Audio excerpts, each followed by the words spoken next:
ఇద్దరు మిత్రులు ఉన్నారట. వాళ్ళిద్దరూ ఎప్పుడూ ఏదో ఒక విషయంగా వాదులాడుకుంటూనే ఉంటారట.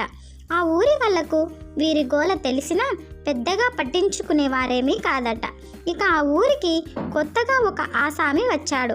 ఇక ఆ ఆసామికి వీరి గోల తలనొప్పిగా అనిపించి, మిత్రులంటే ఎలా ఉండాలి, ఏకమాటగా ఏకత్వంగా శాంతియుతంగా ఉండాలే కానీ అయిన దానికి కాని దానికి కీచులాడుకునే వాళ్ళు అసలు మిత్రులెలా అవుతారు అని అనుకుని ఆ విషయమే వారిని సూటిగా అడుగుతూ, మొగుడు పిల్లల మైత్రి ఎలాంటిదో గాఢ మైత్రి బంధం కూడా అంతే. అంటే భార్య కోపిస్తే భర్త సర్దుకుపోవాలి, భర్త కోపిస్తే భార్య తగ్గాలి.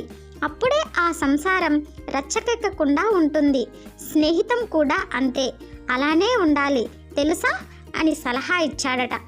అది విన్న ఆ ఇద్దరు పక్కున ఓ నవ్వు నవ్వారట. ఇక అతని వైపు ఒక పిచ్చివాడిలా చూశారట.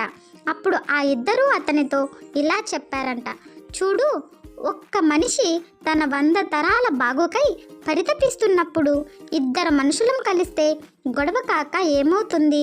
ఒక్కడి ఆలోచన అయితే అది పాపమైన, పుణ్యమైన, అన్యాయమైన, అవినీతి అయినా ఇది తప్పు అని చెప్పే దిక్కులేక చేసుకుపోతూనే ఉంటాడు.